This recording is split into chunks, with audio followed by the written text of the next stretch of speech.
thing on.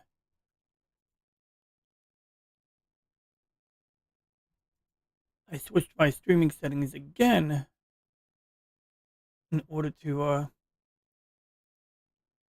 kind of find better quality. So I don't even know if I'm streaming. Oh, there we go. I'm streaming. Alrighty. Well, now that I am live, I guess it's time to begin. Double check some detail is up here. And I think we're golden. How's my latency?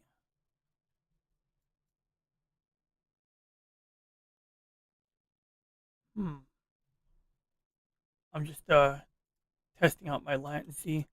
And you know what stinks?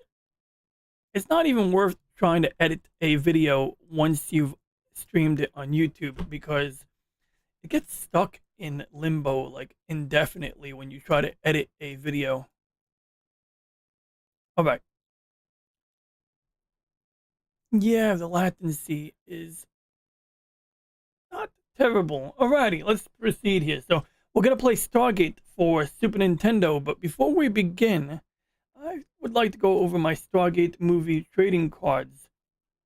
See, I went to a convention called Retropalooza back in October and picked up 4 packs for like $5 each of these Stargate movie trading cards. Premium trading cards, 7 movie cards, 1 game card, solve the mystery puzzle, receive special bonus cards, but I think you have to like mail it out. There's literally like a mailing address somewhere here. They tell you who to mail it to. There are a total of 100 premium trading cards, 12 game cards, 12 adventure subset cards, 8 video game tips, and 8 characters. Although I don't know if it's 8 total or I don't think it's 8 per pack. But yeah, 12 per a box, per pack.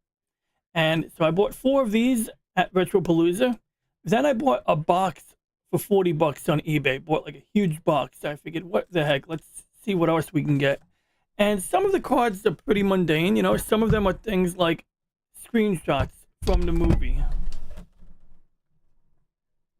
But not all of them are dull like that.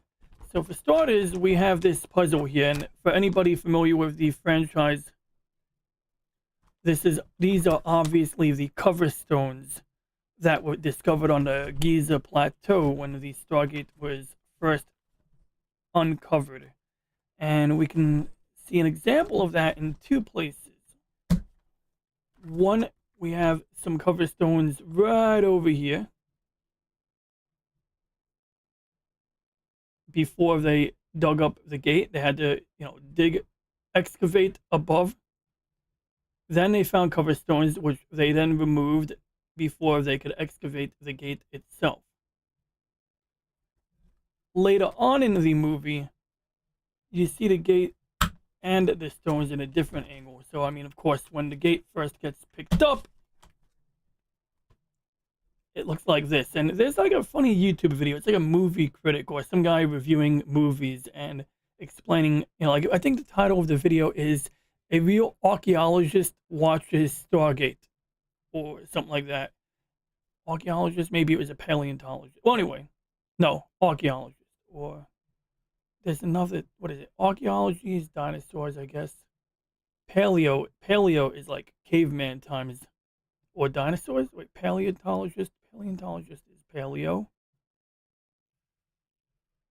Anthropologist. Maybe it was an anthropologist. Could have been either one. But one of these people who does excavations for a living watched the movie and then commented on it in a YouTube video. And they said, you would never take some delicate artifact and stand it up on its side like this. However, the person who said that, they failed to realize one thing.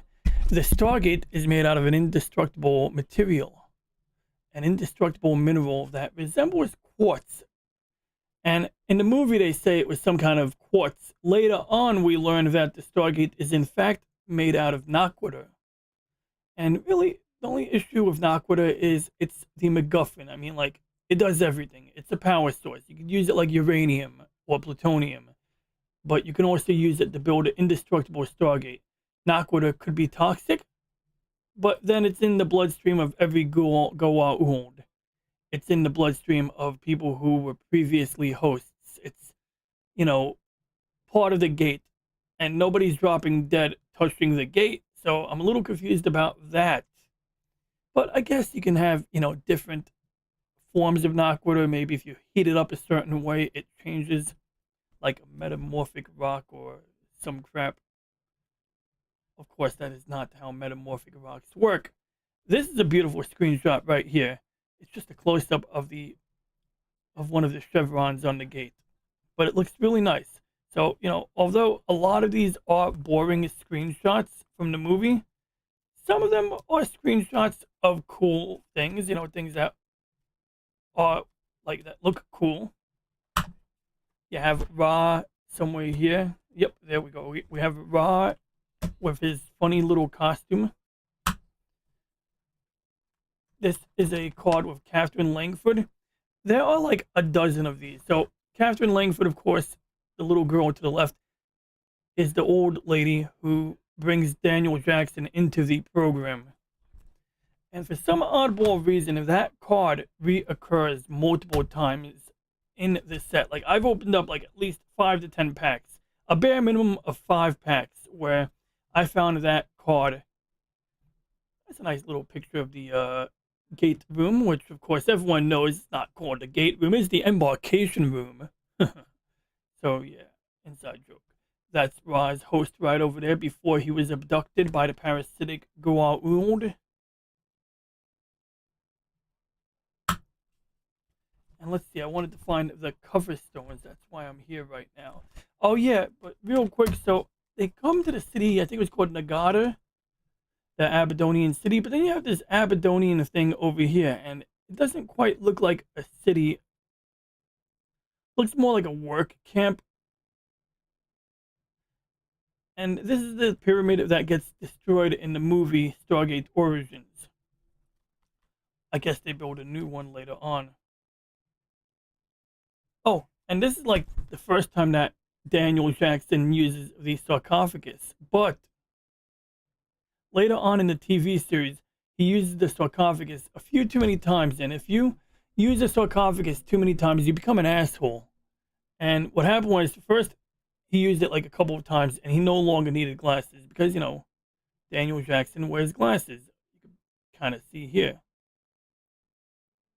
So he no longer needed glasses. And around the same time, you had Samantha Carter working in a cave somewhere, working in the mines. And she's like having a hard time surviving in there, So Daniel Jackson's job is to go back to the lady who is banging him and tell her to release my friends. Release my friends, they're in danger. But instead, he forgets to take care of his friends and basically gets high off of the sarcophagus and becomes a dick. Like, there's no other way to put it. That's what happens to him in this series. And eventually they discover that to get off of this, to stop using the sarcophagus, you have to go through some withdrawal symptoms. And it's kind of funny because at the end of that episode, he even blows up the sarcophagus with the staff weapon. And it's like, I get it. You're helping the lady out.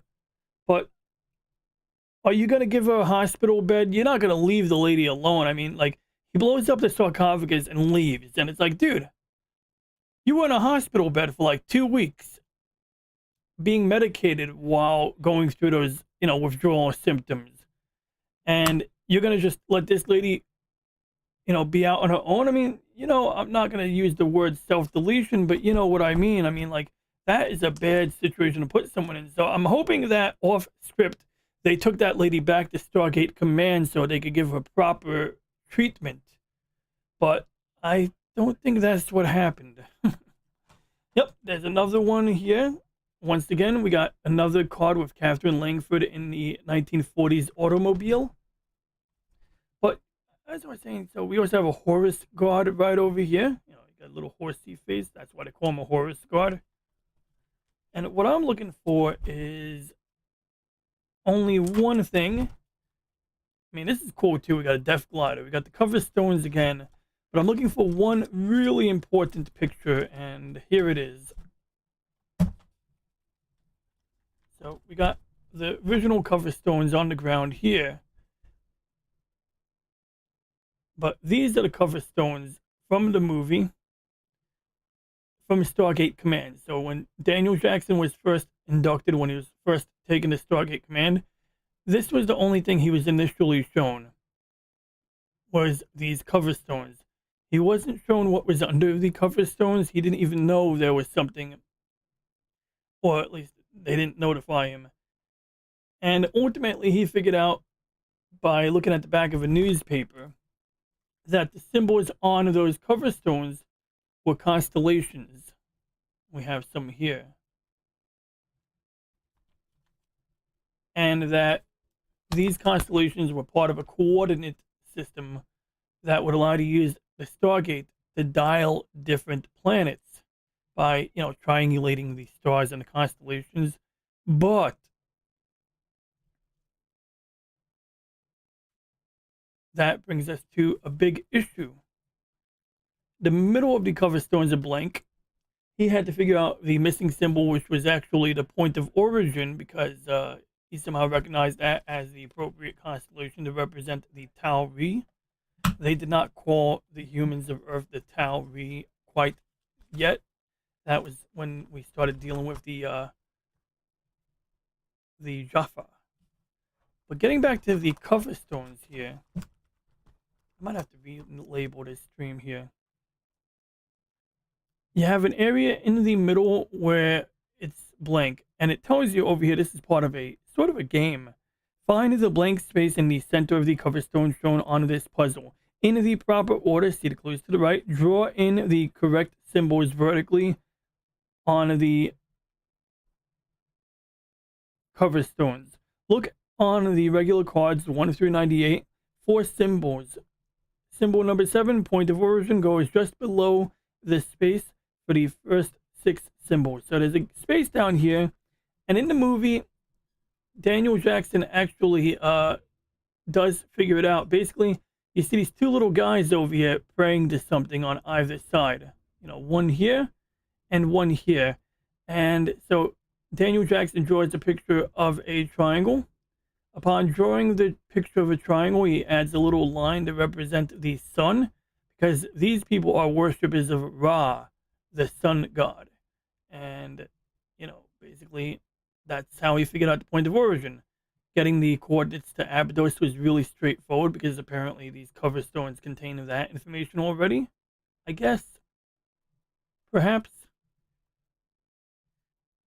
And we have some major constellations listed here to give us clues, although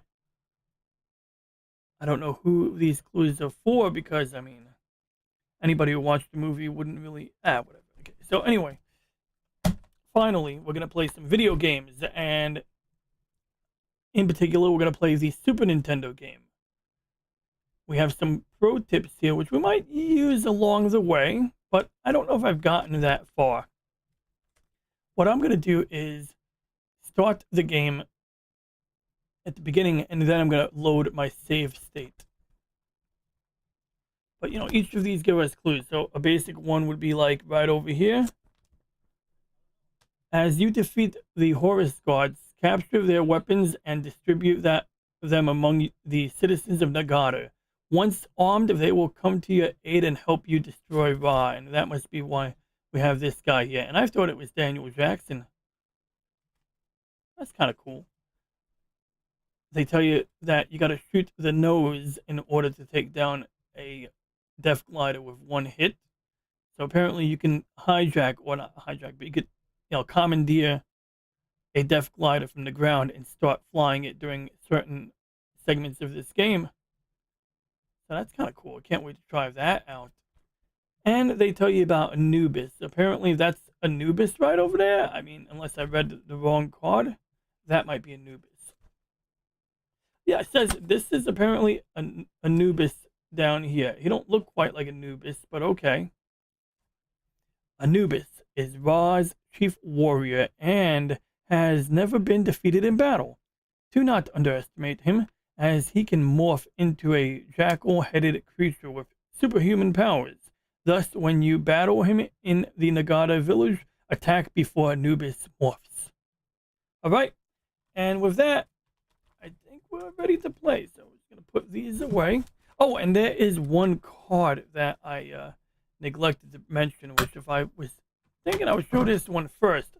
So, out of all of the cards that we are seeing here, I've, bought 4 packs at Retropalooza, and then I bought a box of like 35 packs on eBay. And out of that entire box, I only got one Chromium card right here.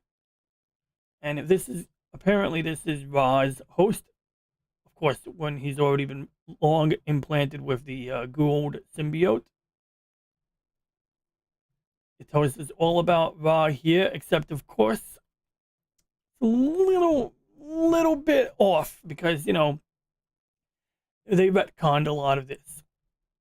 The last of a dying race, Ra fled his home world in the palatial spacecraft.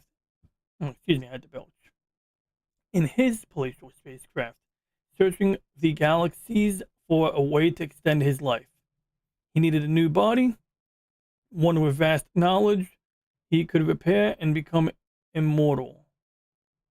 One with, oh shoot, I'm not reading that right. Kind of holding it far away. Bottom line is, with the right type of body, he would be able to repair that body with enough knowledge. And he did. The humans were chosen as Goa'uld host. As it indicates here, he needed a body that he could use his vast knowledge in order to repair and thus become immortal. And that is essentially why the Goa'uld use human hosts so extensively, because our bodies are pretty easy to repair, pretty easy to make immortal.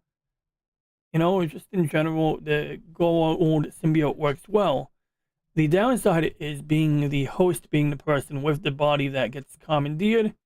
You basically are stuck in a never-ending nightmare where you watch through your own eyes the actions of the asshole who is now living in your belly or wrapped around your spinal cord.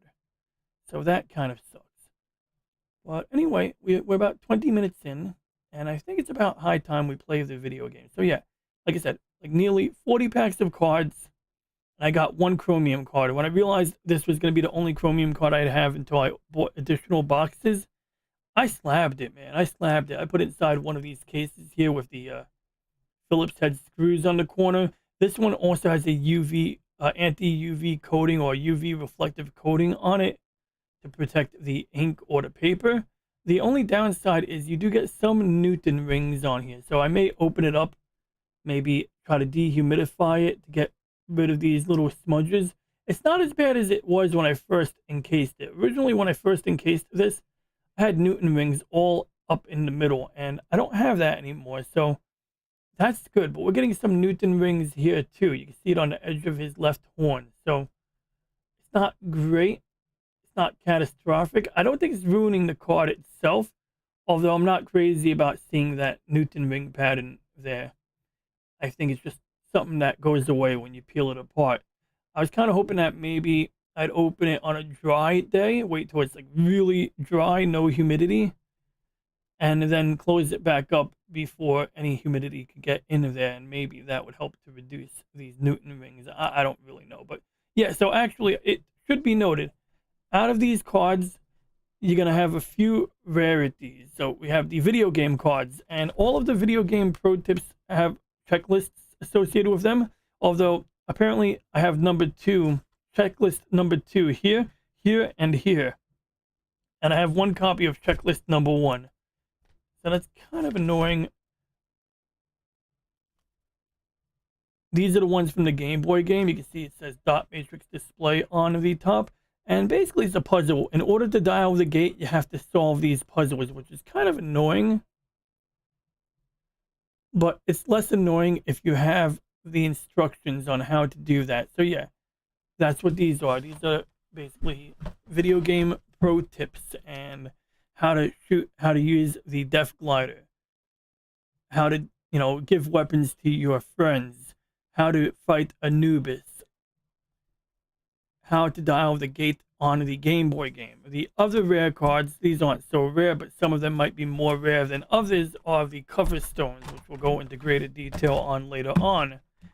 And you can just see right there, and it tells us in the corner that we need to write the symbols down in the middle, which of course I would not do on a collectible, but that's what they're telling us to do. But the most rare card is this card of Ra here. I mean, it's not the most rare card, it's the most rare card I currently possess. Hence the reason I encased it. I originally had it in the middle of a page.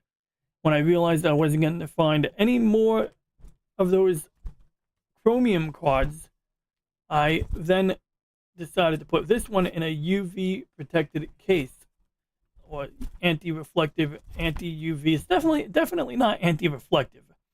It will reflect UV light, so that's good. So the UV rays cannot get to the paper or the ink or whatever. However, I mean, it's really hard to show this off. I mean, it's reflecting everything. I mean, holy cow, I would have went with a matte finish if I'd known this was going to be so reflective, Oh, gotta put a page back in. But beyond that, the only special cards in this binder would be somewhere near the rear. I put them somewhere back here. Here we are. So while most of these cards are just screenshots from the movie, these cards here are a little bit more premium style. You got the movie name on the bottom in gold embossed lettering.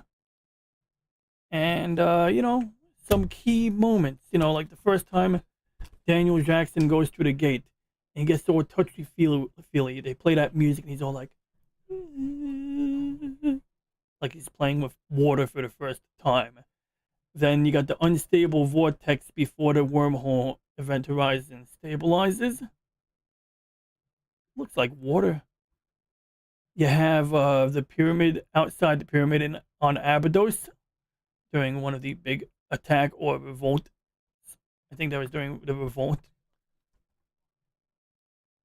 There we go. That looks like it precedes the big revolt. This might be the part where they're getting ready. Oh, yeah. There it is. Okay, those are the Abydonians forming a mob around the Goa'uld and his lackeys, his Jaffa, his guards, his Horus guards.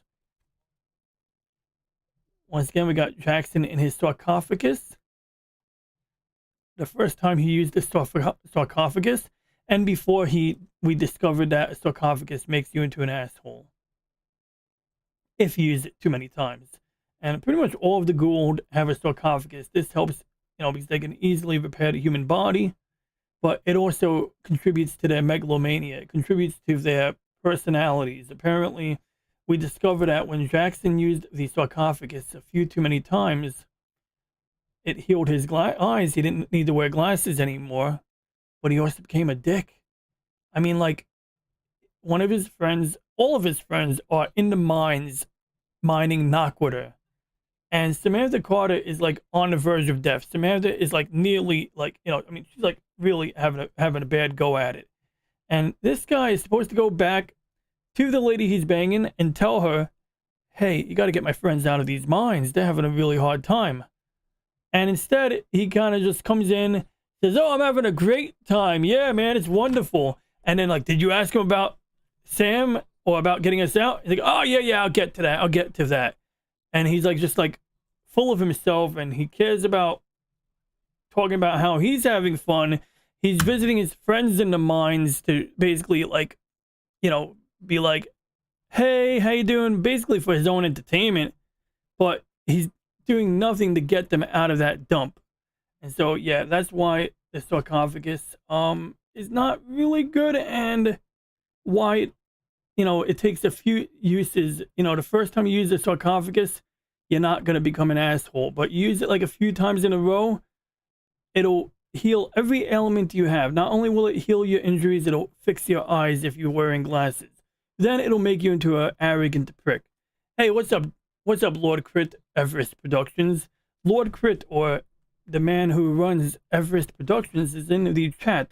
Anybody else who tunes in or watches this on a replay, I would recommend checking his content out if you want to see his Star Wars Revitalized series, an ongoing series as I understand it. But now we're going to proceed to playing Stargate for Super Nintendo. And so to do that, let's see if this button works. Hey! I might have to get up and turn my Elgato on. I mean, my Steam Deck.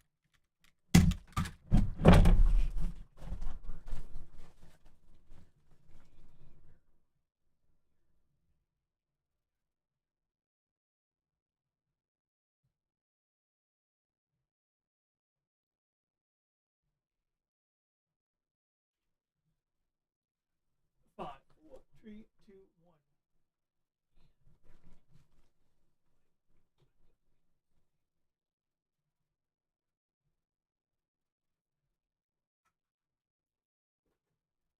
Hey Google. Never mind. Alrighty, we're ready to rock.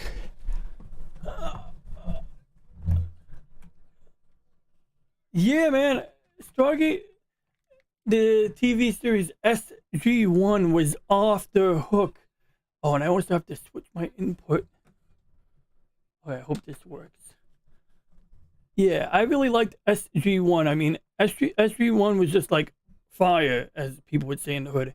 Yeah, so I'm using RetroArch on the Raspberry Pi. I'm using a PlayStation 4 controller, which apparently it's much easier for me to get the PS4 controller to work on a Steam Deck than it is to get it to work on a PC, which is why I still use the 360 gamepad at the moment. So now we're going to do a quick beginning of game run. And then I will load up my save state.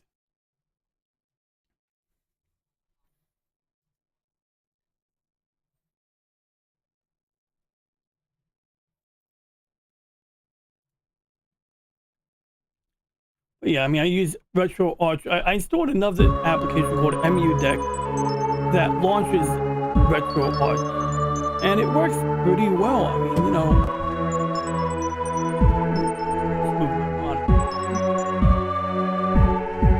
only thing I find doesn't emulate well on the Steam Deck, or oh man, my battery. So I might have to get a battery charger.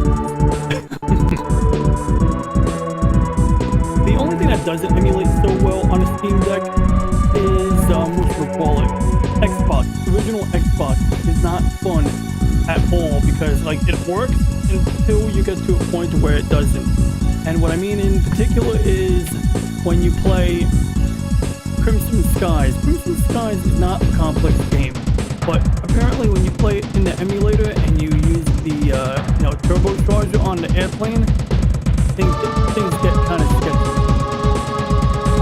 One moment.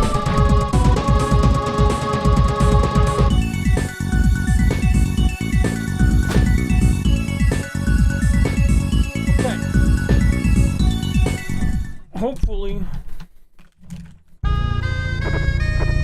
Hopefully this thing has enough juice to sustain powering the gamepad. And the whatchamacallit at the same time. Hopefully we can charge it and operate it at the same time without reloading. Okay, so we're going to turn it on and pray this stays on. Haven't really, used this gamepad in a few weeks. So yeah, basically, you're Jack O'Neill, and I'm playing it on easy right now. I might actually be playing on medium at this time. And apparently I just pressed a trigger button. I don't even know what it did. It made like a rocket sound, but if you press the up button, you could run fast.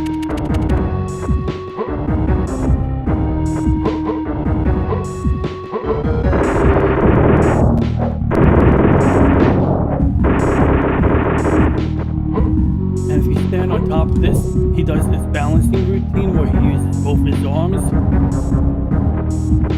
So pretty much this is consistent with what I've been doing so far, except I collected a lot of artifacts, and now we can load it straight into the city. Last time I was playing, I was in the city of Nagata, which is like where the Aberdonians live, and I went inside a cavern or something, just like what we were looking at now. That's the exit. You push up the exit. Yeah, I mean, Clay did a damn good job on this.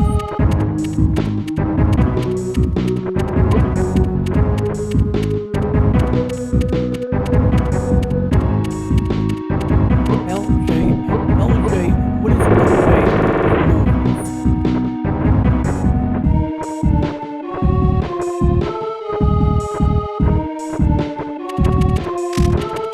Oh, it's one of my guys. First, I'm gonna kill all the bugs. I think I just got an upgrade for my machine from semi-auto. Who are you? What are you doing here? You gotta come out? You gotta come to work with me, buddy? Huh? You got a job to do. Ready? Is that you?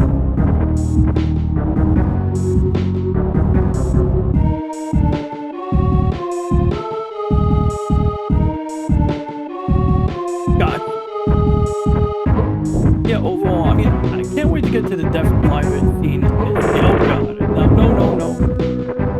Okay, so it looks like this guy just kind of stays here.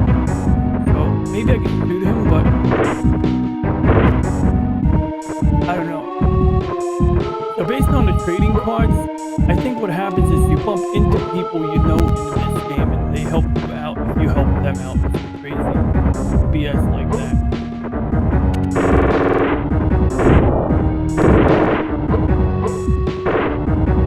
There's a way to duck. I did not expect that to happen. There's like a little cutout right here we can jump off.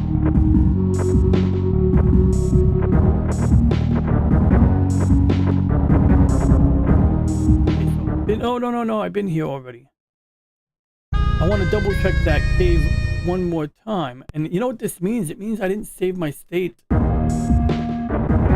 the right time yesterday. I don't know. Whatever.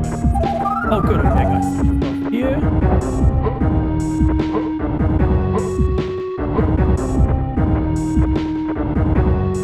Wait a second. There might be two exits here. Oh, take it.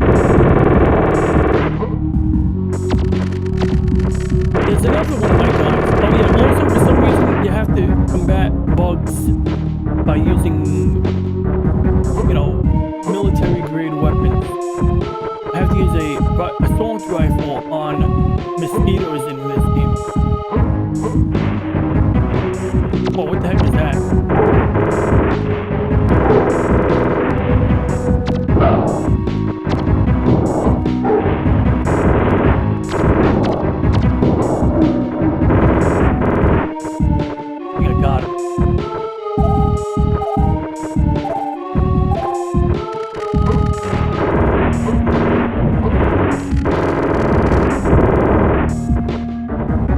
I don't know if I get to liberate those guys or something, but so far, nothing.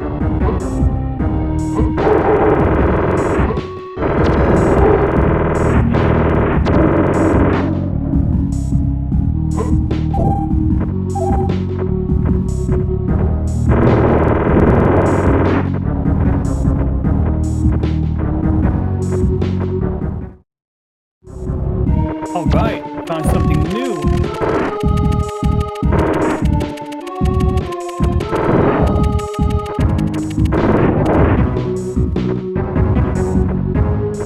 Okay, you can't go through those cutouts. Those back rooms.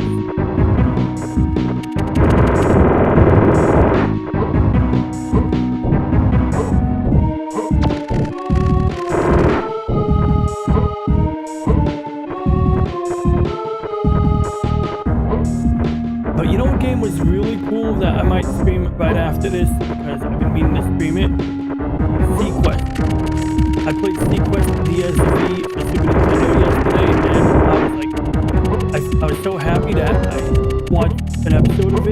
then I bought the Blu-ray box set. I've been having I got the episodes of Sequest a while ago, like late in the summer, and I really enjoyed it tremendously, but I wasn't willing to spend like, $50 on the Blu-ray box set until I knew if I was gonna like it. And I did. I liked it enough that I said, you know what? I'll buy the Blu-ray. I still archive it. I still put it in my media server. Just that if I have the Blu-ray, I know I can get the best quality rip. I find that a lot of times I'll download things and the quality won't meet my standard.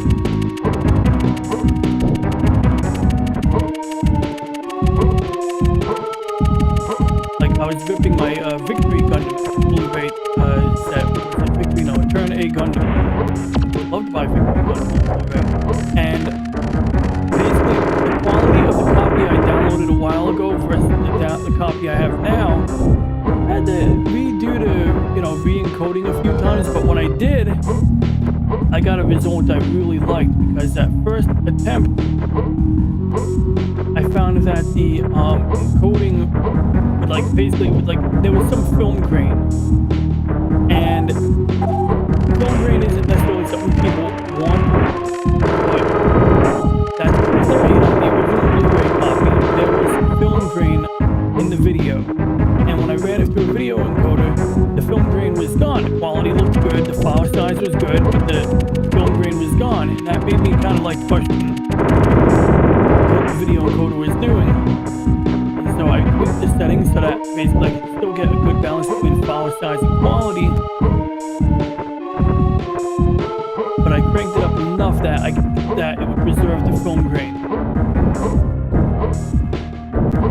Technically, most people wouldn't mind. I get it. Like, you just want to see the right colors and the right patterns in the right places. You don't need film grain on an animated video. But I think if it's throwing away that detail, what other detail might it be doing without? I think it ended up being something crazy, like half hour, 20 minutes might have come out to like a gigabyte or 500 megabytes. Something. It did get pretty big. The file size got pretty big. It might have been as big as 800 megabytes for 25 minutes. Something like that. I just did this. I see. LJ did most of the 80s, 90s Italian movie games like Jaws and Roger Rabbit. About half that response before the bottom half of it. That's interesting. Jaws was a pretty good, pretty popular game. There we go. This one here, you gotta get a running start. Oh, come on. I see what the setup is.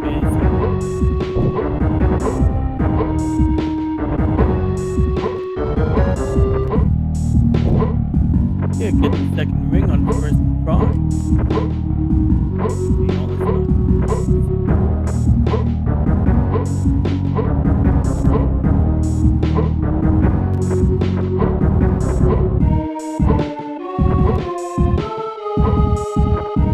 This time I can't run. This time I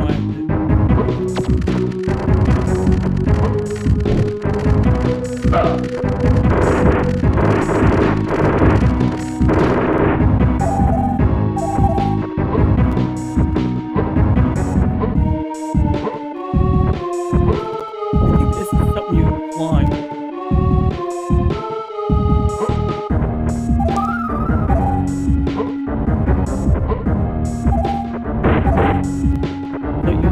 guys and they shoot their guns up in the air. There must be some reason for that.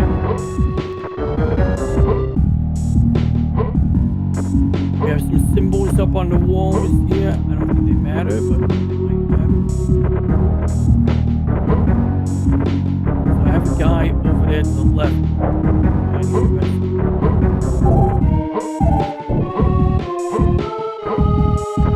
Oh, there we go. Another lamp. Oh my god, there's a lot of spells. I think I'm in a catacomb. Oh.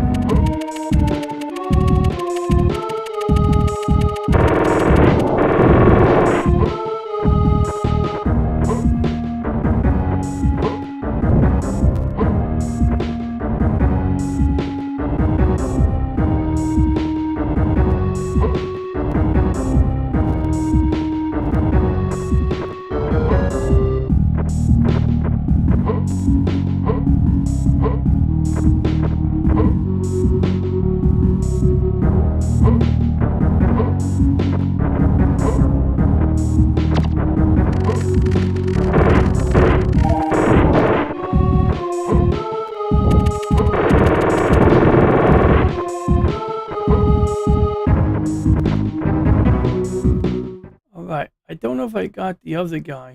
Hey, what's up there, Mr. Whooper Trooper? I'm playing STARGATE for Super Nintendo.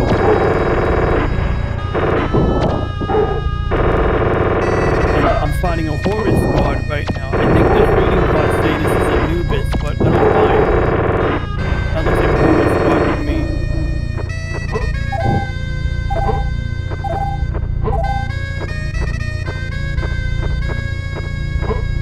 Okay, so I think I'm getting better at reading the chat, but I still gotta rearrange my screens. I now have a third monitor on top. I might replace my square monitor to the right with a vertically aligned portrait widescreen, but I'm having a third screen. But yeah, STARGATE for Super Nintendo. Early in the stream, I recorded a video, or I went over my STARGATE movie trading cards while recording a video that I can use in the future. Basically, the trading cards come with a few cards that give you tips, like how to beat this game or strategies. And apparently, one of the strategies is using a assault rifle on mosquitoes. I mean, you just saw me shooting a mosquito with a machine gun.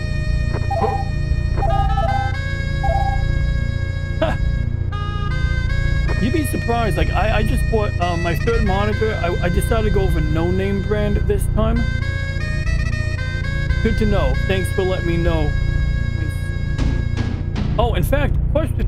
I think not only is my audio loud, oh god, you might have made a good observation there, Mr. Whooper Cooper. You might have made a good observation. So, just now, if we look at my third monitor for a second, this one here, my second, I mean... If you look over here where it says desktop audio, it was not muted. So what you're getting is double the audio, and possibly some reverb. So we kill that. Wait a second. Wait a second. That's weird. I have a little conundrum here now. So, I mean, yeah, I can lower the game audio by doing this. But my real issue is, why am I not getting sound out of here?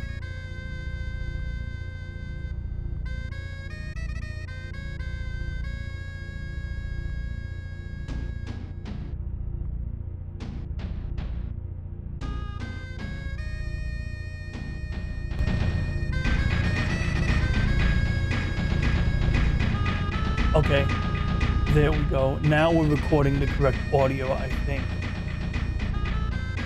Sound check, 1, 2. Let me know if you can hear me loud and clear, and if the game audio is loud or low. And thank you for pointing that out, because I was using the wrong audio. So I just, later on, I'm going to rewind my stream, because I want to see, were both VU meters moving, or just the bottom VU meter? Because I thought I saw 2 separate VU meters, but then I started messing around and I lost track. So I'm really going to quickly go to my second monitor. Even though I lost count. Here. Okay, so if I skip back. Oh yeah, okay, so look at that. Yeah, you actually, good stuff, man. I appreciate that. So luckily I wasn't playing the same audio track twice, but it was only a mere coincidence that anybody could hear the game audio, because I had my desktop audio running. Normally I would, you know, not have the game audio coming through the desktop, but I have to, because otherwise I can't hear it on my headphones, and the TV is way over there, so I'm not going to use the TV. I might be able to goose up the volume on the TV, and then, you know, then I can, you know, well, anyway, besides. So, yeah.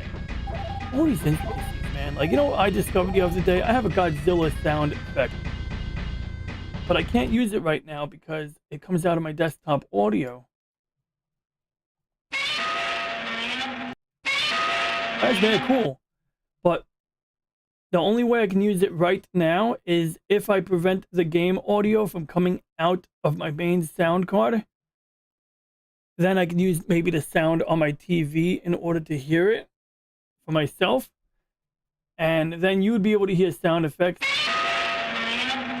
So what I'm doing is if I go on a stream with multiple people, I have to have a second headphones or a second pair of headphones or a second sound device. In fact, I have some USB headphones hooked up over here that I'm going to use as sort of like a drain that I would, when I'm in a multi-person stream, if I want to use sound effects like these, I need to have the sound coming out of a different sound device than whichever one is being muted or whichever one I'm talking to people on. You know, it's otherwise you're going to get feedback. But let's get back to the game now. I get so wrapped up in the details, they fascinate me a little bit. What button is that? Yeah, there we go. Okay, we'll get back now. I don't know what I just picked up. Rapid fire. How long does rapid fire last?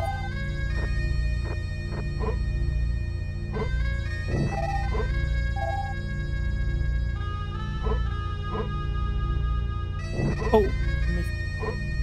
Now, I think the health is stored inside these little boxes that have a picture of an Ankh on them. And an Ankh is basically a cross with a like loop on top of it.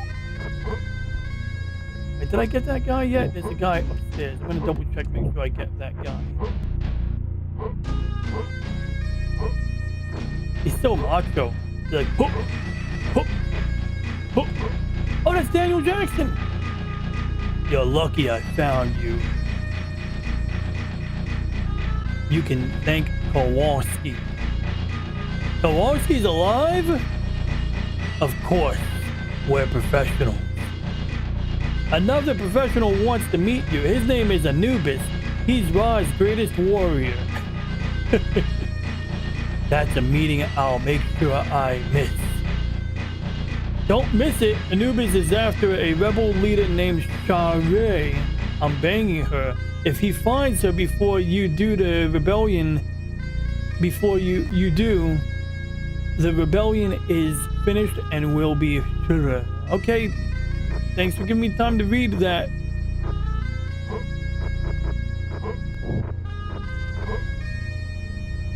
And no, you did it, Whooper Trooper, because I would not have even noticed it. Now, live stream, I can't edit audio levels on once it's up, but a recording I can. So the first half of this stream where I was recording and streaming, I could, you know, edit those tracks if I absolutely needed to. But when you're streaming, usually relegated to a single audio track. Yo, do you know if Loki's on right now? I'm too lazy to check. I should check. You know what? I'm gonna check. Sorry, Blaine's Escape Corner. I was watching Blaine's Escape Corner. He's all right. But Loki, I'm cooler with Loki. Oh, he's talking about anime though.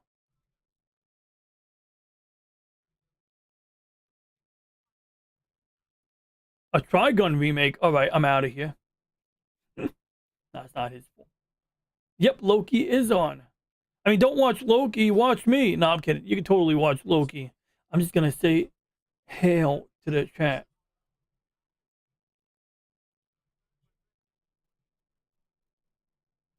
The other day, Snowdub had Tom Connor on, and he had a segment. He's like, ask Tom any question, and he made it an open stream where anybody could jump in order to ask Tom a question. So I jumped in and I asked him like stupid questions. I was like, is that box of Kleenex, is that Kleenex with lotion or without? Because, you know, sometimes tissues have lotion on them. And the answer was no. And then I told a story about how one time I was cleaning my glasses, I went through like 4 tissues because it kept smudging up my glasses, and I realized that I was trying to clean my glasses using tissues that had lotion on them, which is really not helpful at all. They're literally putting lotion on your glasses. And apparently there's a lot of lotion on those tissues. I didn't realize there was that much lotion. It doesn't take a lot.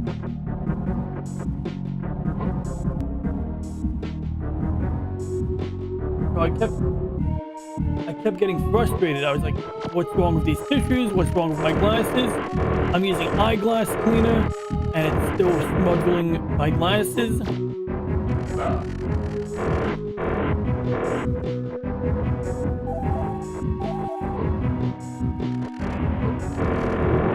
Yeah, man, those bugs are big.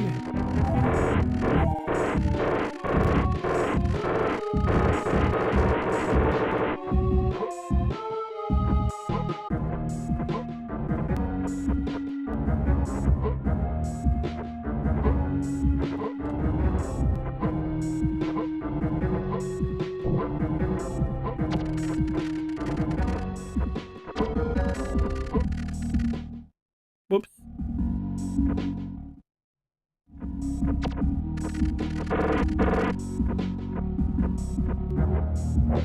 Yeah, I mean, it's a Friday night. If people aren't outside, they're live right now. Today's basically my Saturday. Tomorrow is my Sunday because I go to work on Sunday, so really, Sunday is my Monday. Wow. I know half of it. Wakazashi's on. All right, I'm ending my stream. We're out. No, I'm kidding, but I like Wakazashi. He's cool. And because my desktop audio is muted, I could tune into Wakazashi while Loki is on my phone. And I do it partially so that people get viewers. And I do it also because some of these shows I like. And Wakazashi, he does a good enough show. I might fall asleep to his voice and do my own stream.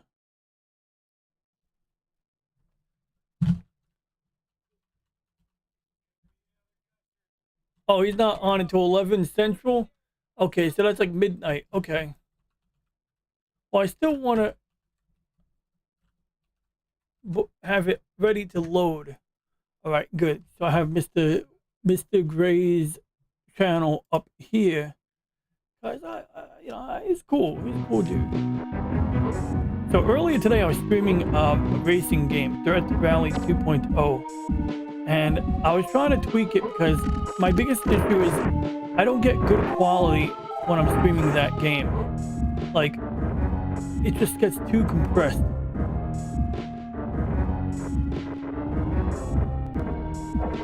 Yeah, I think I became a member of him recently too when he was able to offer memberships. He is a very nice guy. I remember one of the first streams he did, or one of the first streams I've seen of his, was when he reviewed the I think it's a short story by Lady Murasashi called Snow Country, and it's written I think at the turn of the century, roughly. Maybe post World War II, some crap like that. And I mean, that'll put you to sleep. It was like 7 a.m. I'm just coming into work on a Sunday. It's basically still nighttime outside. And this guy's reading this like in his soothing tone, reading Snow Country. And I remember this fun fact that New York and Tokyo, I think Tokyo is on a slightly higher latitude, but basically they're on like a certain latitude that has snow. Oh, we all get snow at this latitude. You get snow at a lot of latitudes, you just don't get it near the equator.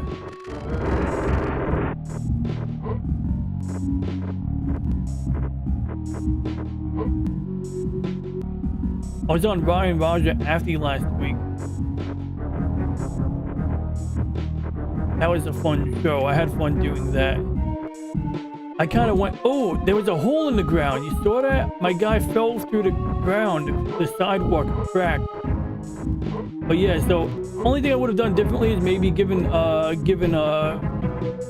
Ryan Roger Afi a chance to like go through his questions better. Because, you know, I can go on for a while, you know, I mean, but I think ultimately the goal was accomplished. We went over things, you know, and it was a good show. We had fun, entertained the peoples, the masses, and yeah, he said he might want me on in the future, or he might do something where there's another guy he mentioned that he would have on at the same time. It sounded like an interesting way to go. So I remember when he started live streaming, he was only doing one person guests, and he said he didn't want to have multiple people on because he'd have to manage that. But I think he's starting to, change his mind. Have more people, at least 2 people on. Yo, dude, like, running is an interesting thing. I remember a few weeks ago, I was saying what's up to Brian Notorio, and he was like, oh yeah, I just took a walk, so, okay, he's, getting fit or staying fit, trying to keep himself fit by taking walks, and walks are good. I mean, they will burn calories, running definitely, obviously it burns more calories, Some years ago, I used to like walk everywhere.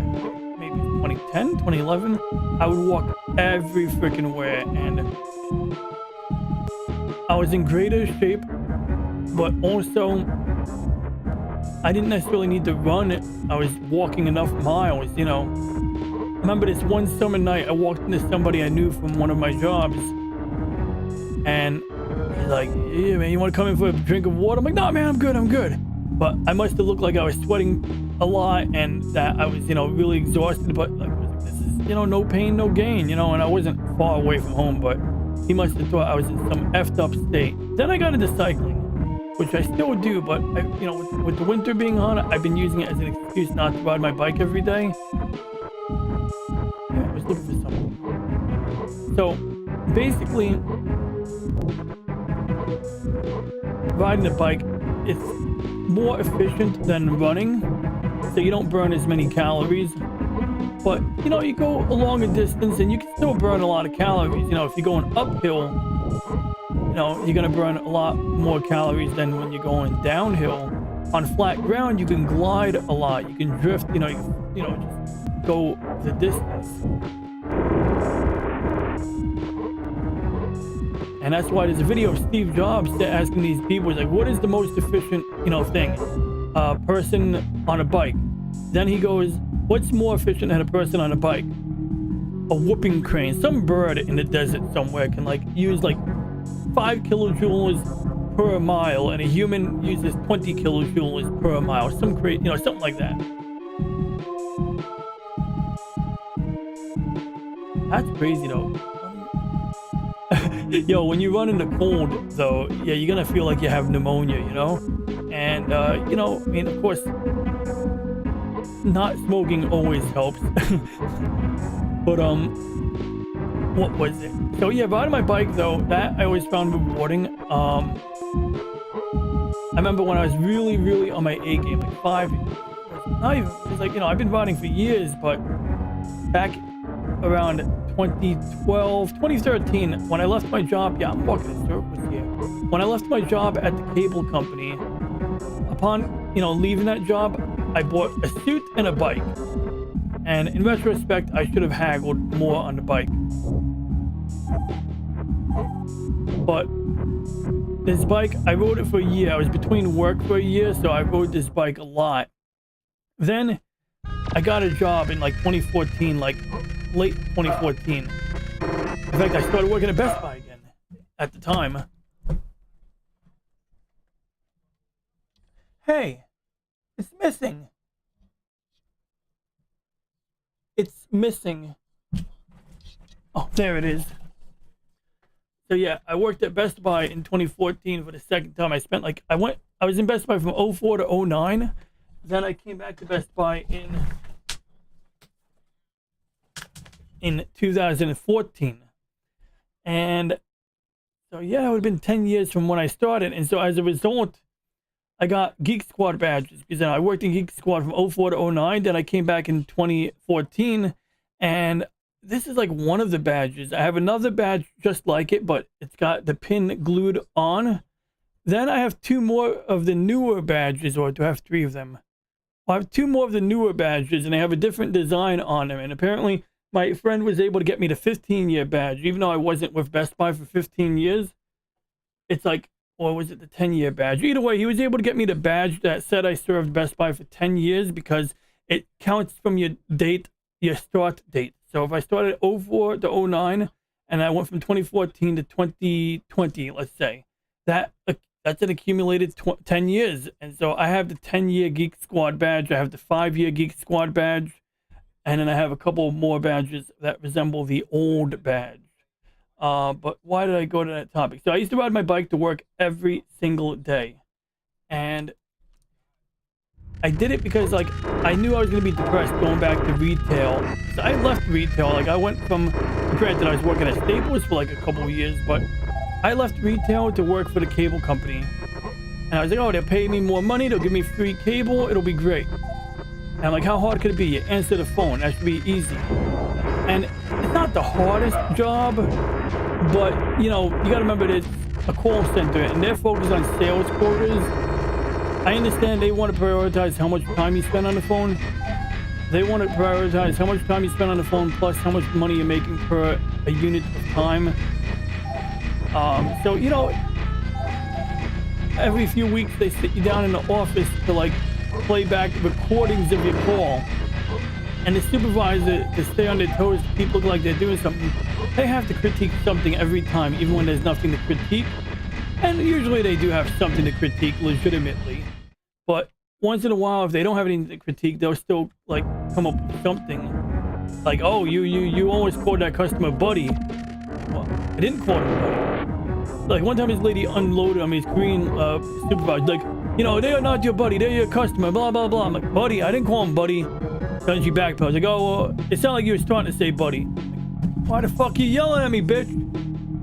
I didn't say buddy, did I? I said, buh? And I didn't even say that, but, you know, whatever. That was like my first QA, you know, QA session where they listen in on your call and critique it. After that, most of the QA sessions were legitimate, you know, complaints about how I don't offer the sale as often as I should. And all of that usual stuff. And I get it, you know, like, on one angle, customers want an American answering the phone. That makes them happy. They complain when an American doesn't answer the phone. On the other hand, in order to have an American answering the phone, you gotta justify that expenditure. So having English-speaking salespeople from your own country, they can usually do a more effective job of upselling. And so that's why you're talking to your fellow countrymen on the phone, so that they can sell you crap more effectively. I'm not really against all of the idea of selling things. I'm just like, you know, I wish there was a way that maybe customer service people could do their job without having to sell shit all the time, you know? Like, I get it. Like, you know, if you give too easy customer service, all of the old people will start calling just to have company on the phone. So you gotta, you know, make it so that when you call, yeah, you'll get your problem fixed. But if you call too often, they're just going to try to sell you crap. So it keeps people from calling unnecessarily, I guess. I don't know. But yeah, so I mean, that's like my short rant on my experience working in a call center. If you ever worked in an outgoing call center, it's like a little bit different because at least you're the one initiating, you know your goal is to sell. In a customer service call center, you're doing multiple things. So every week it'll be like, oh, we want to get the survey score up this week. Next week is, well, we want to get the sales numbers up this week.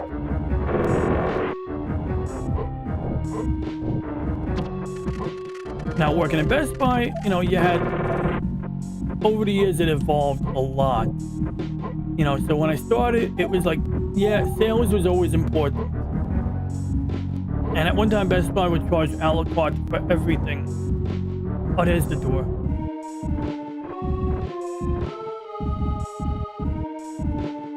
I see it. This patch of sidewalk is gonna break if I stand on it.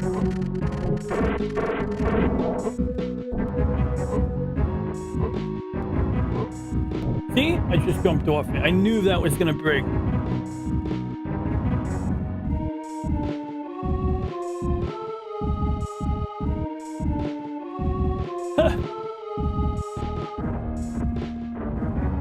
Wow. 5 times a day. They're really hungry for that sale.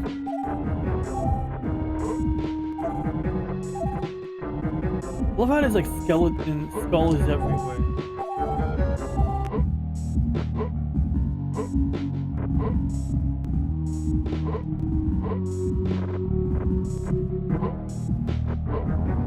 Huh. Big. A lot of empty brain cells down here. Look at that, it's like a whole guy's body right there. like laying down in this little cubby. I must be in the Abydos catacombs. I'm not really finding much in here. I do think there's like one more soldier in here, but he could stay here for all I care. You know, I'm gonna move on from this. I can't stay in the same catacombs. Granted, maybe I would want to find out like what's above me. If I could find a way to get to the left, that would be... Okay, there we go. I've been here already. So I think I've been everywhere inside these catacombs. I think we're good here. I think I can leave it now. I should get some more grenades.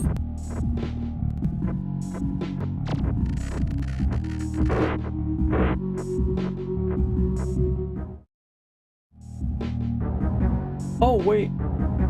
That's an interesting glitch. When I switch between sources and scenes in OBS, this, apparently I have like a duplicate audio device here.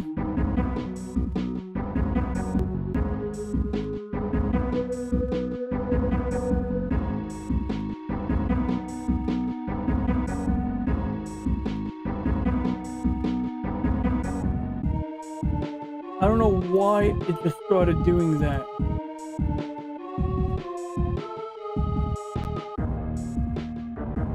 Got my N64 and Elgato listed here.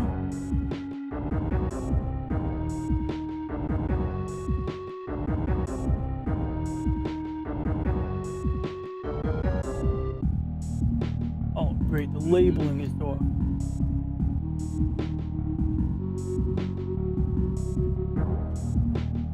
This name is already in use.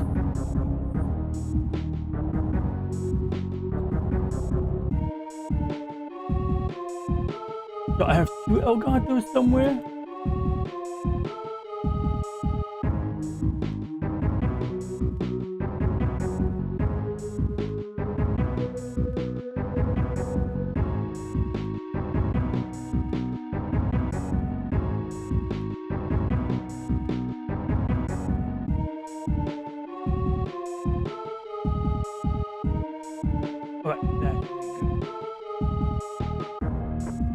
Wait, I've been here already. Let's get out.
So, whoa, I don't want to go.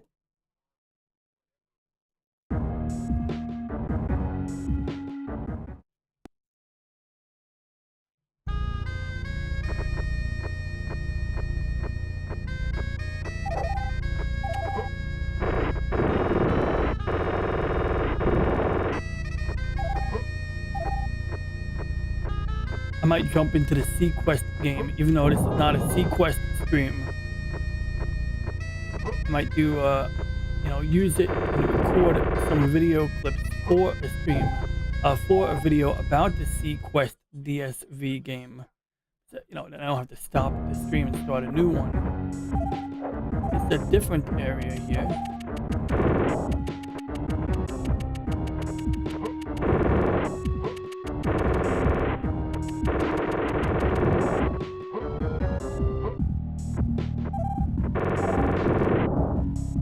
Oh, cool. I found Ferretti, I think. Daniel said you were dead. Daniel should stick to technology, not medicine. Where are the other guys? Up ahead on point.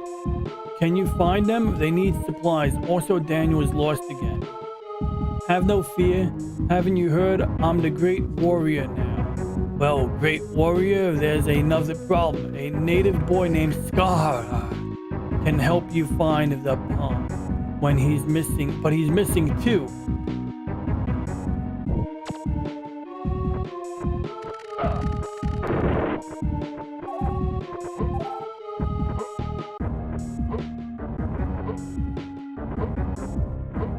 I think this is a trap. You're able to fall here, but you're not able to do anything else. Like, there's no climbing up from this.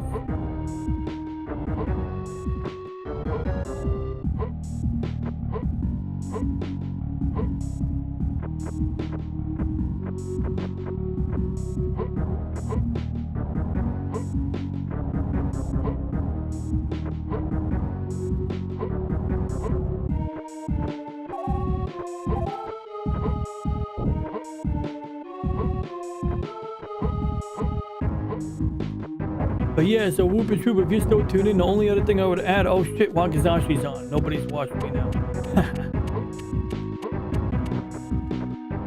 Oh god, people. But yeah, I still want to thank everyone for tuning in today. I now would direct you to tune into a more popular YouTuber, Mr. Wakazashi's Tea House. Or as he says at the end of every video, oh shit, you're still watching. Oh, it's okay. I totally understand if you got to divide your attention or undivide your attention towards Wakazashi because man deserves it. Wakazashi's Tea House. Oh yeah, it's cool. Salty's on here too. Is he still traveling? It's man funny. But yeah, like, what do you call it? All I wanted to add was that. So I want to get back on the horse, ride my bike more because I was really fit when I did that. I was even more fit before I was riding my bike, but riding my bike helped me out a lot. Energy levels and all that. But number two, weightlifting. When I started getting into bike riding, I did way less weightlifting, and that's something that now, since I don't ride my bike to work every day, because that's why I mentioned Best Buy. When I worked at Best Buy, I used to ride my bike to work every day. From 2014, not the first time I used to take the bus, but this time basically it motivated me. I was like, you know, I didn't go to work, I didn't ride my bike to work. I went to work so I could ride my bike and to make money. But really, like, being able to ride my bike to work, it energized me. It put me in a good mood when I got to work. I was a more energetic person, a better employee, a happier person on the whole. You know, I mean, riding a bike in the morning gets those endorphins flowing, you know, which can help because usually in the morning we're not happy. I put on a little padding, but I'm still pretty fit right now.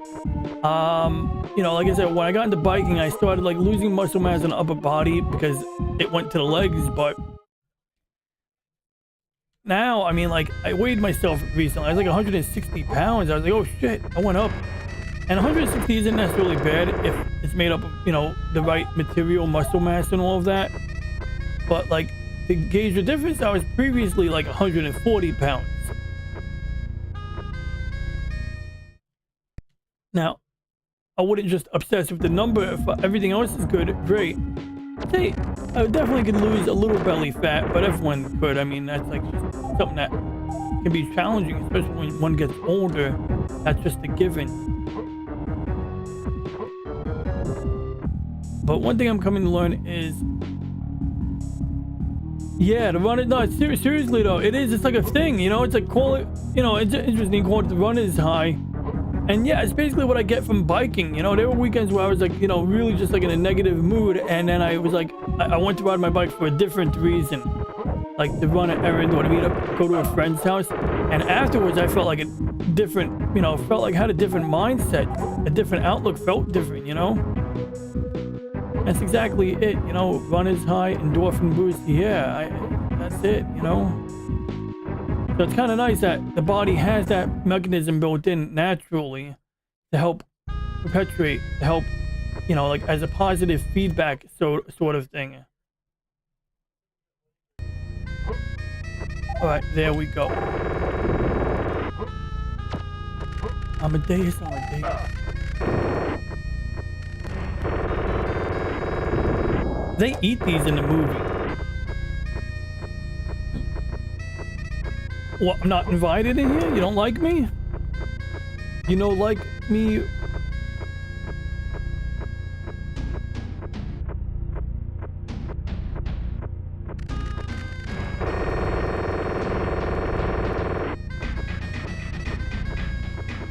Yeah, you know, a lot of times it's in the mind, you know. A lot of people have like a can't-do attitude. It's like, switch it up with a can-do attitude. I mean, there are times where there are extenuating circumstances or someone's on a medication that makes them chronically tired. But a lot of times people use excuses galore.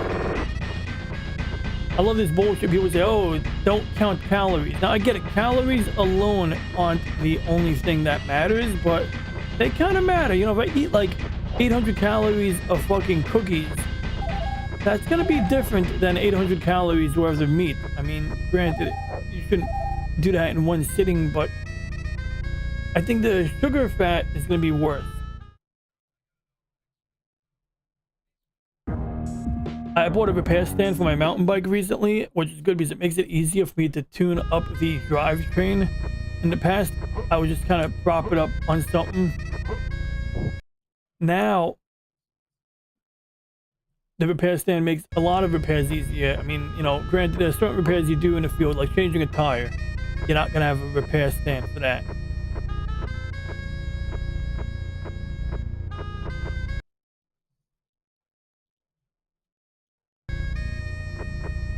But what I want to do is, when it gets a little nicer, I want to record videos, repair videos, because this knowledge I've gained over the years on repairing bikes that I'm sure people would find useful.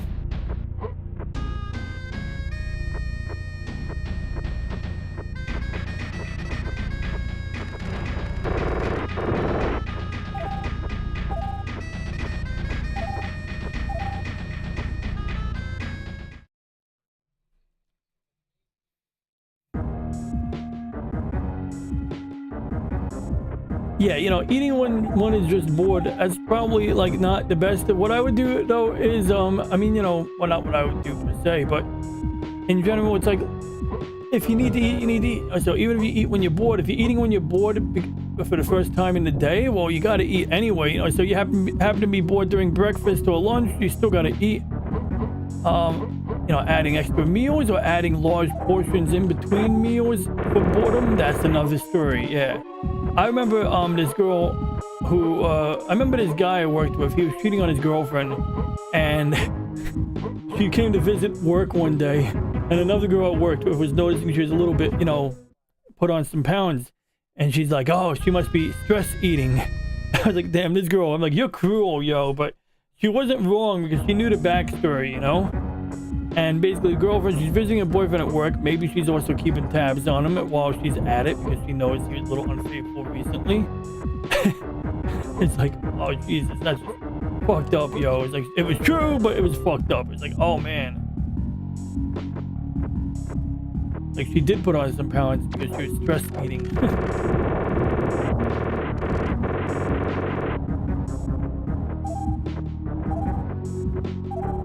All right. So I think we're done with this cavern here. I'm just gonna stand outside the cavern and save my game, and we're gonna fire up Sequest DSV, which is a great show. Sequest DSV is about the deep submersions vehicle. Although it's a military craft, it is also a research facility.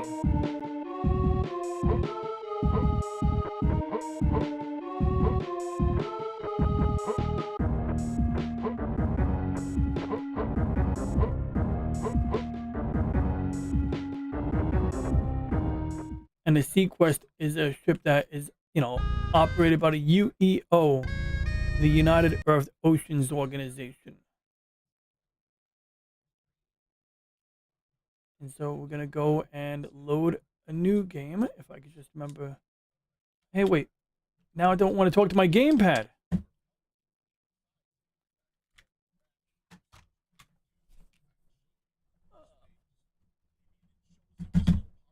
Bummer.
All right, good. We got Sequest DSV here.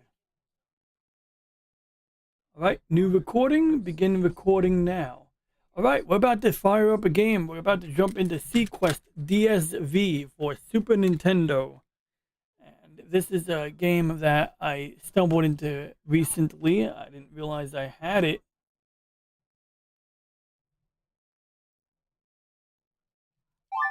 So we're going to fire it up. I'm currently playing on a Steam Deck because that's where my gamepad is mapped.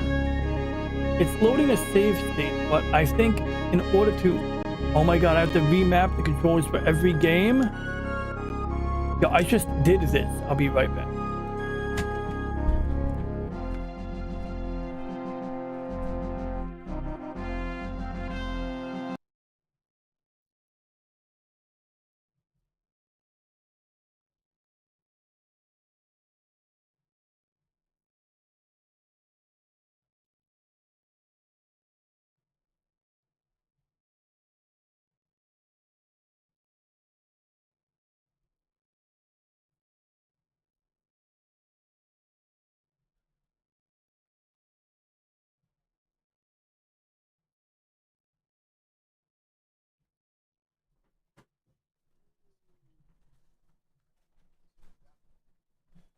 I might have to set that up as my default option.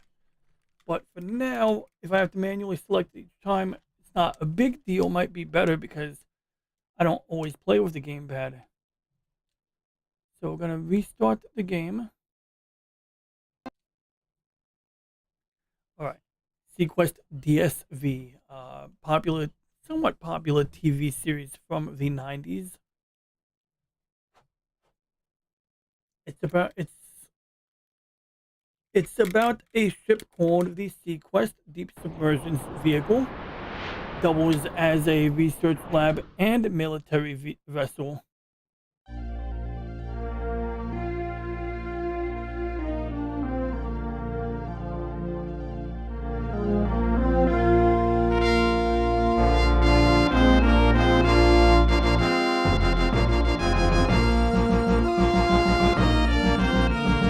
I think the music is so beautiful in this game, I might not even speak over it a whole lot.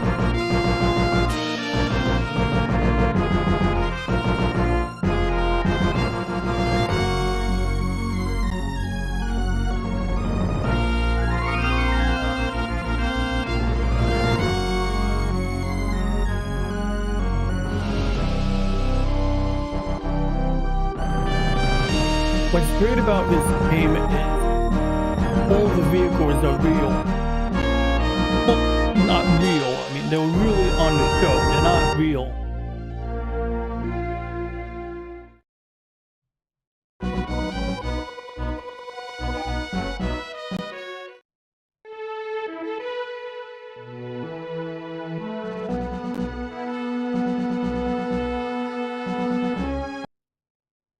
Whoops.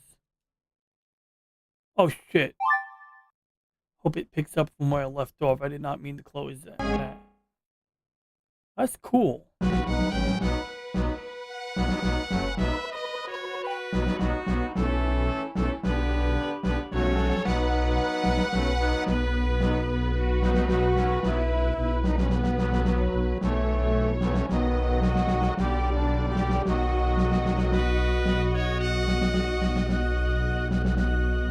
I think it switched my gamepad again.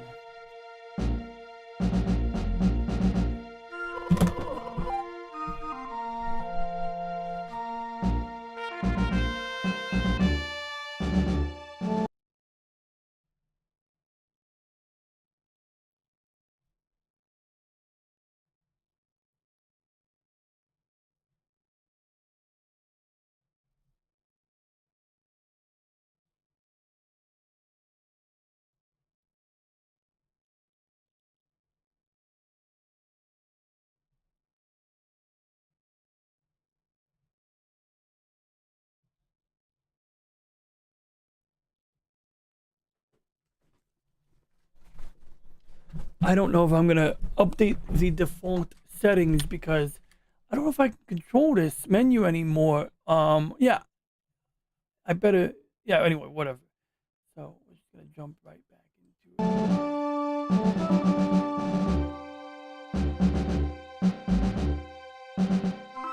We can. It's a submarine, so we can move up and down. Now, only thing I would do differently is like when you look at the graphics, you can see that like very, 16 color looking aesthetic.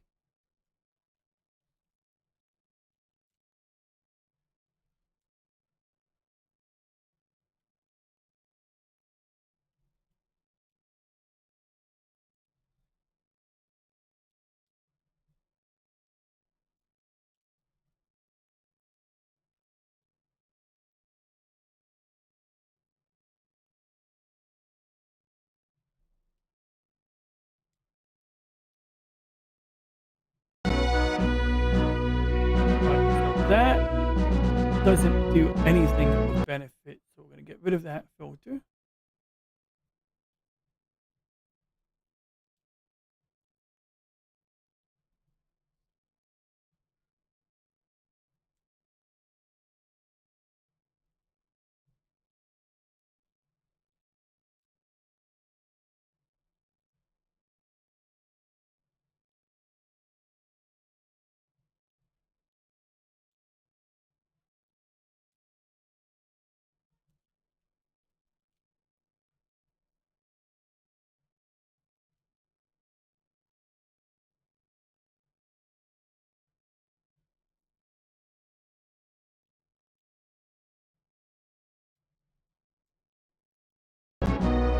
There we go. I actually added scan lines on purpose, thinking it would improve the picture, but all it does is add this extra diagonal pattern. I'm just going to leave it alone for now. But there's actually a piece of hardware that you can attach to a lot of old consoles that adds scan lines to the video. And it does that because some games have these weird, like, details that you wouldn't see on an old TV. And essentially by adding artificial scan lines, you can usually fix that.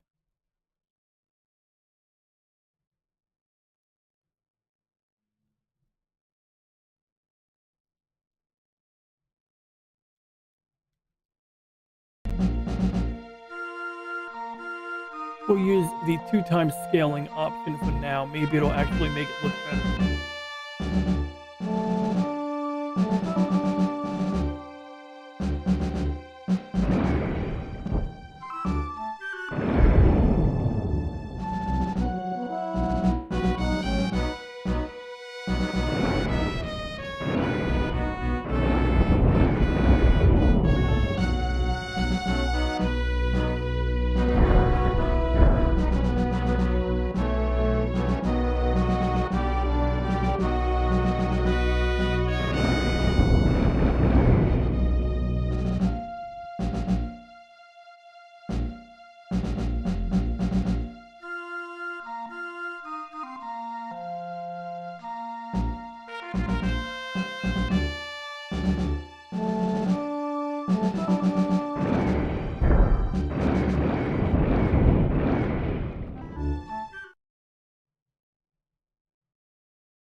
So I received the transmission and they're telling me there's a crashed plane over here.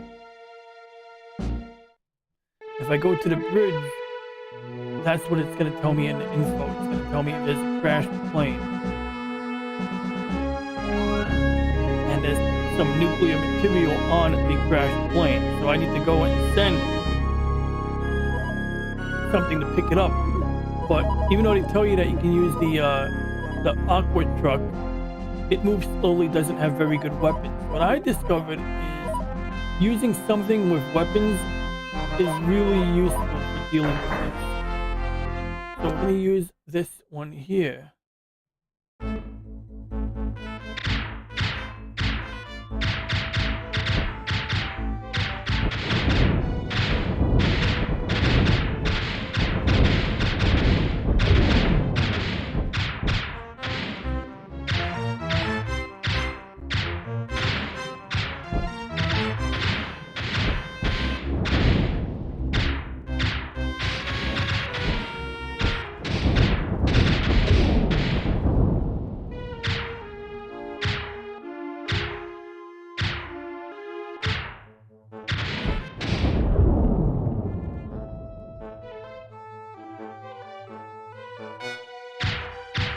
That's the plane vectors right there.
Okay, so that'll cost.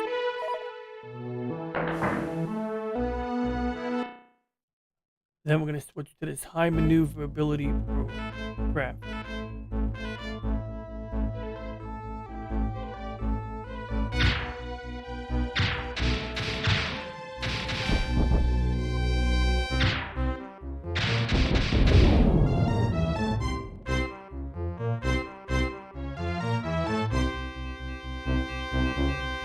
So there's no more enemies here. Whoops, and I just hit a mine. I think there's one more mine here.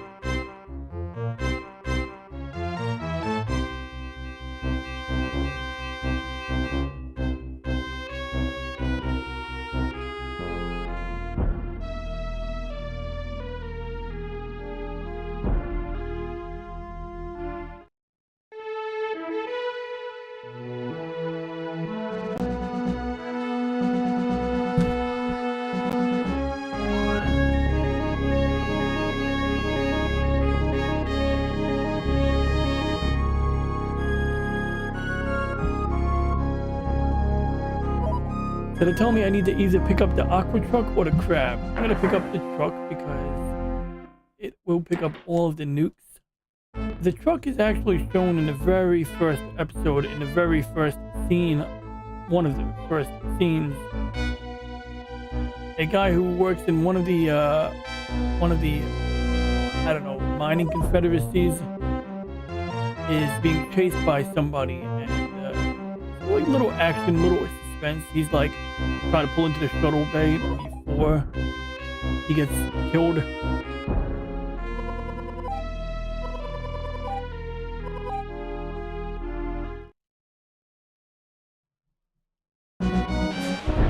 Whoa, whoa, whoa, whoa, I don't want that. So basically, in the world of Sequest, nation states still exist, but now confederacies have more power. And basically, you have like the sea floor is peppered in these little nations called confederacies, and maybe they're comprised of multiple nations. I'm not really sure. But of course, there's always some drama between these groups.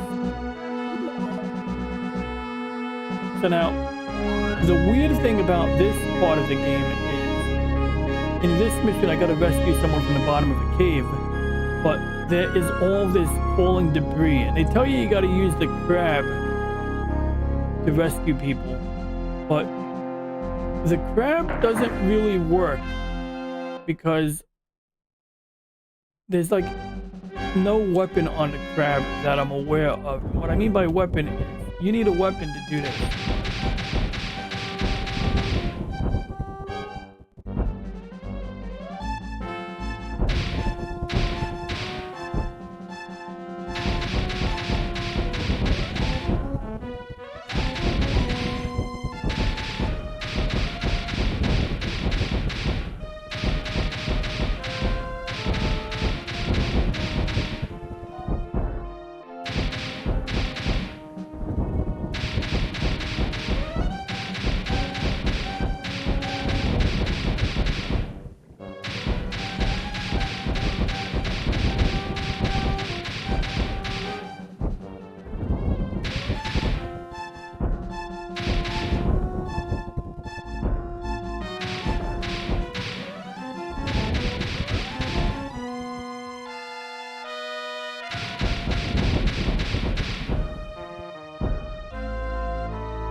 And that like eliminates my options basically. Like I don't think any of these craft have weapons on them except for the truck. The truck has like the ability to deliver mines. The crab has the ability to dock. Like I might be pretty much screwed here.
An exploration vessel has been trapped in a nearby cavern. While collecting mineral samples, its 2 passengers are still alive but running out of oxygen. Locate the vessel and rescue the crew. Only the crab is equipped with a docking hatch and must be used to save the team. Meanwhile, I need my stinger, and I just spent like 7 grand to fix it. Because I don't know how else to get through. I honestly don't know how else to get through. Now, there is a timer, so I have like a limited amount of time to do the prep work here. But I suspect that... I didn't know I could do that. I could shoot things. I mean, I didn't know I could shoot the... I didn't know I could shoot the rock.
I need to grab the truck now.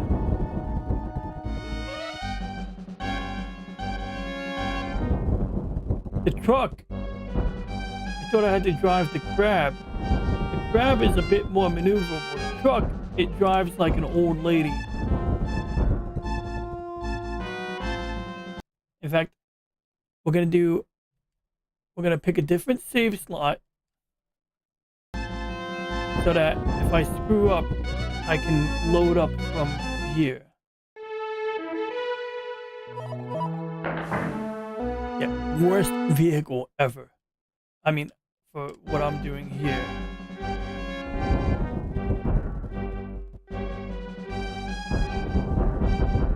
It doesn't even fit in here.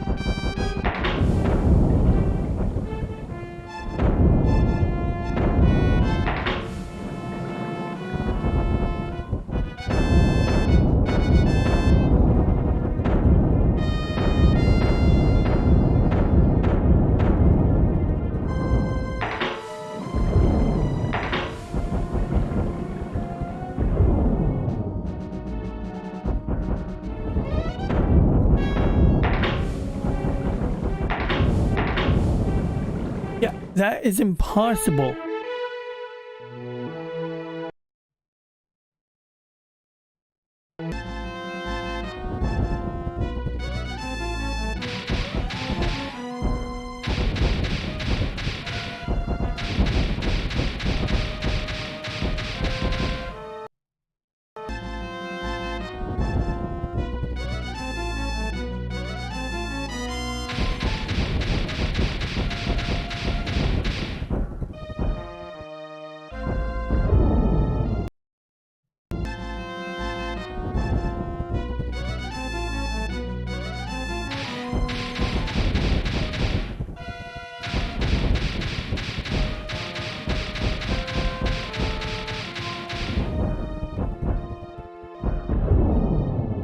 That's actually a good thing.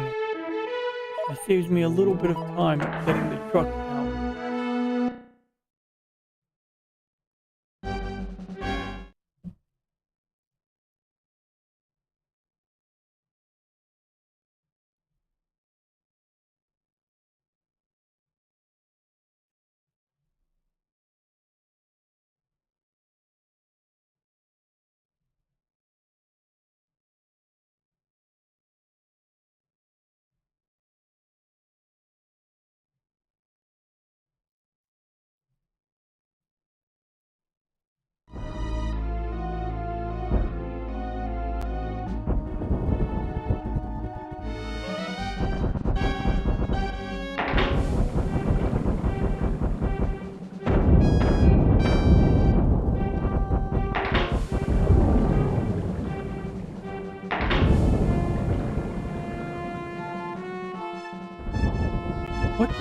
hell? This thing doesn't fit. Why are they telling me to use the stupid truck? That's it. I'm starting over. Oh, it's not good.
Yo, Mr. Whooper Trooper, you have a good night, and may the winds of Whoopistan carry you to great achievements in your military campaigns. Thanks for tuning in, man. You have a good one, and a good night.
Alright, hopefully there's only 2 objects here because I'm just gonna see what happens. I'm gonna bring the crab out. Because with 1 minute to spare, not enough time to go doing more shooting.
Oh, I did not expect the flying of that.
Now I need to look this up because this is driving me nuts.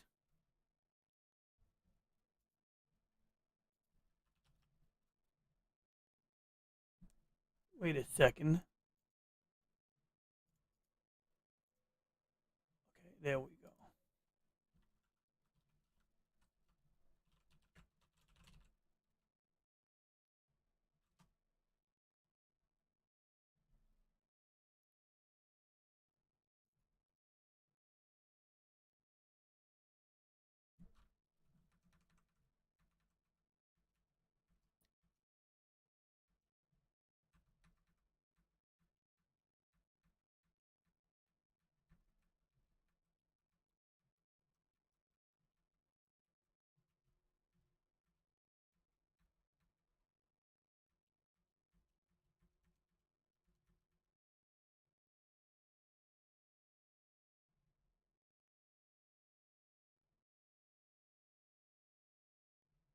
Wait, I think I already won.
Oh, oh, that's cool.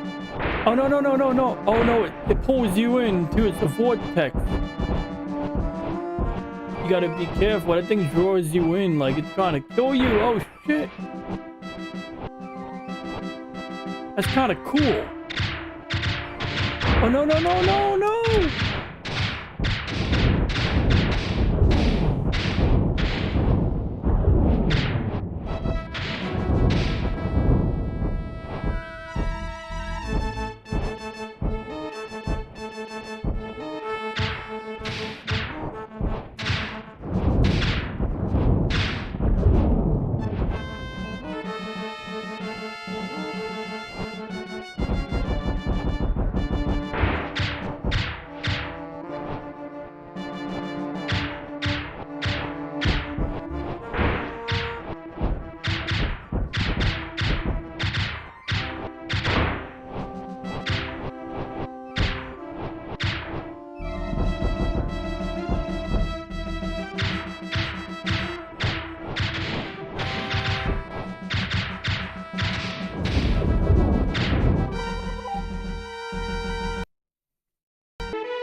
Oh my god, I hit the wrong button and it exited the game. And what makes that really annoying is, for some reason, with RetroArch, I have to get up and go up to my Steam Deck, which is hooked up to my TV, in order to change the gamepad.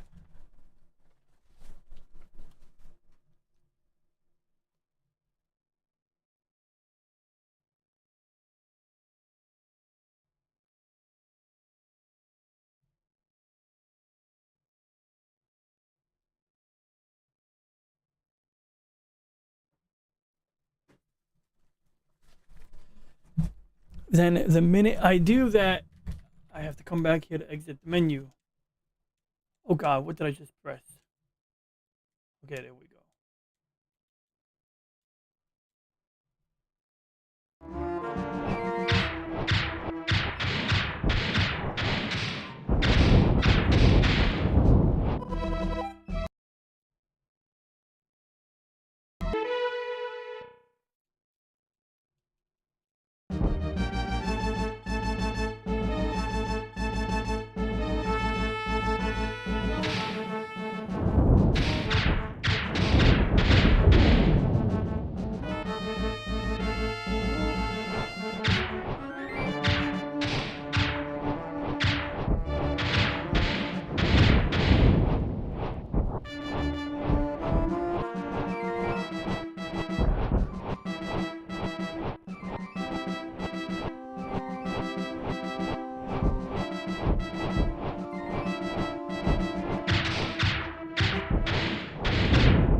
I'm done with this game for today. Yeah, so that's my experience with SeaQuest DSV for Super Nintendo. Definitely the type of game to keep you busy. It definitely will keep you busy, but you know, if you get stuck somewhere, it can get rather repetitive, and that's where I'm at.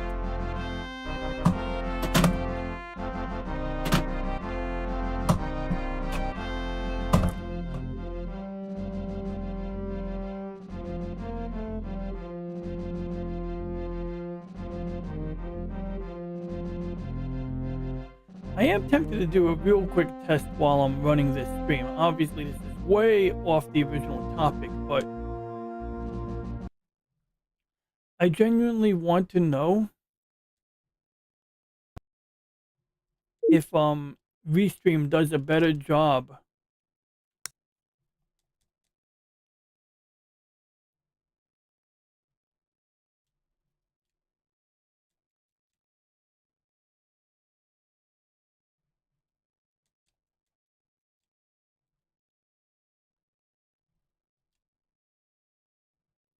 Oh, is my Steam Deck running updates? You know, I'll let it run updates. Yeah, sure can run updates all night. If I known it wanted to update, I'd hook it up to the gigabit connection, but you know, doesn't really matter because I'm pretty sure my SD card can't handle the maximum speed of that.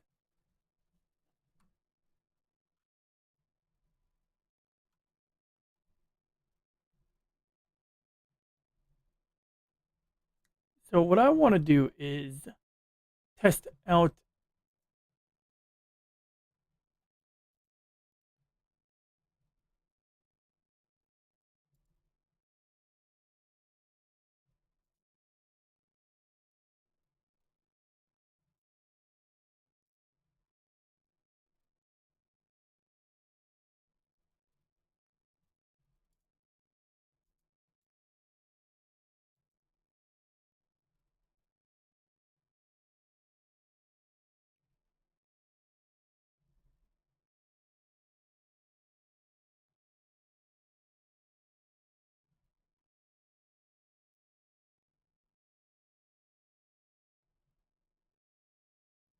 All right, this time I'm streaming and recording.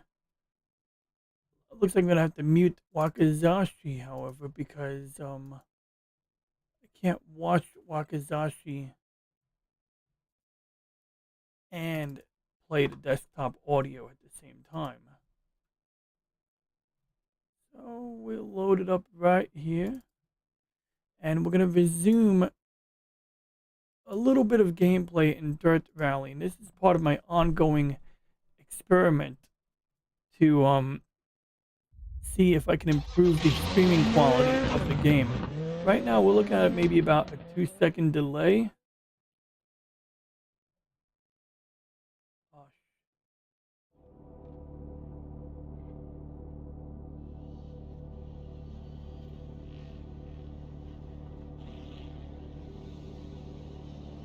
A little glitch. I mean, the game will play fine like this.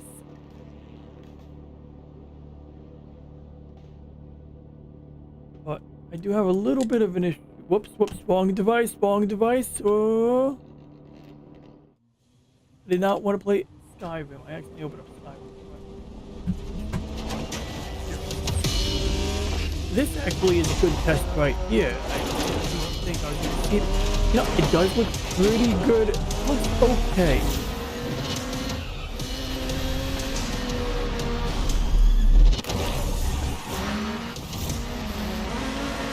It looks better on my bottom screen, but it looks okay.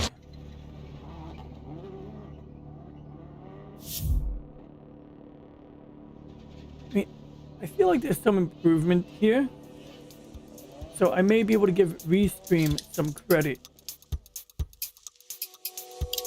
So we're gonna do something similar to before. We're gonna just do a quick free roll. If this works out, I may use Restream again tomorrow to stream more gameplay.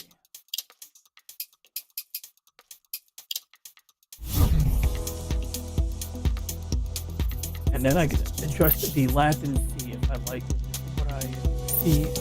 This looks better. Maybe Restream is the answer to streaming games, even though you would think it would only be necessary to use Restream when I'm doing a live stream with multiple people.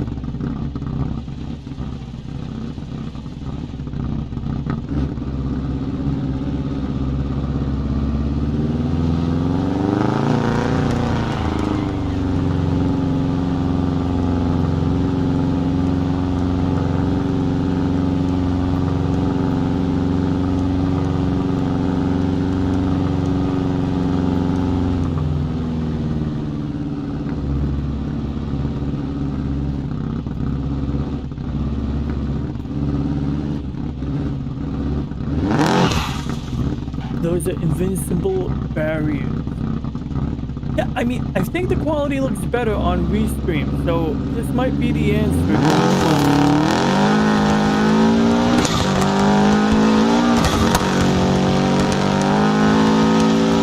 It's still enough of a delay, it's hard to see.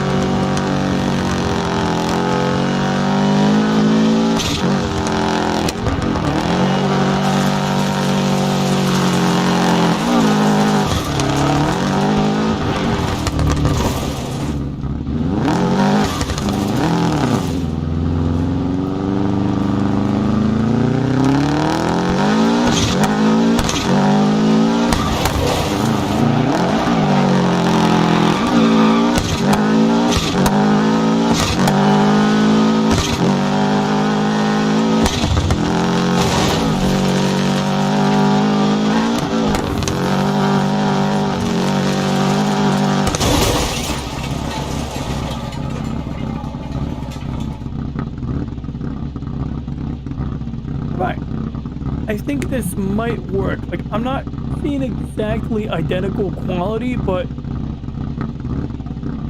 I think this is serviceable. I think I could work with this. So I'll have to explore this a bit further. That'll conclude today's stream. The color looks a little different. It's very interesting how it all does look different. But for reference, I am doing 1080p 60 frames a second. There may be a little bit of a difference, however, because OBS is running at 59.94. And frankly, I would run it at 60 frames a second, but for some oddball reason, that fraction of a second caused some real issues with my encoder. I don't understand why, never read about that. I just heard that the fraction of a second is the reason we have color TV, something like that. Anyway, I digress. I'm going to conclude this stream. For anybody who's somehow watching right now, which I doubt, thank you for watching. Anybody catching me on the replay, thanks for watching. Please like and subscribe. If you have any questions, comments, or ideas, please leave a comment. And for now, we shall end transmission as soon as I find the button.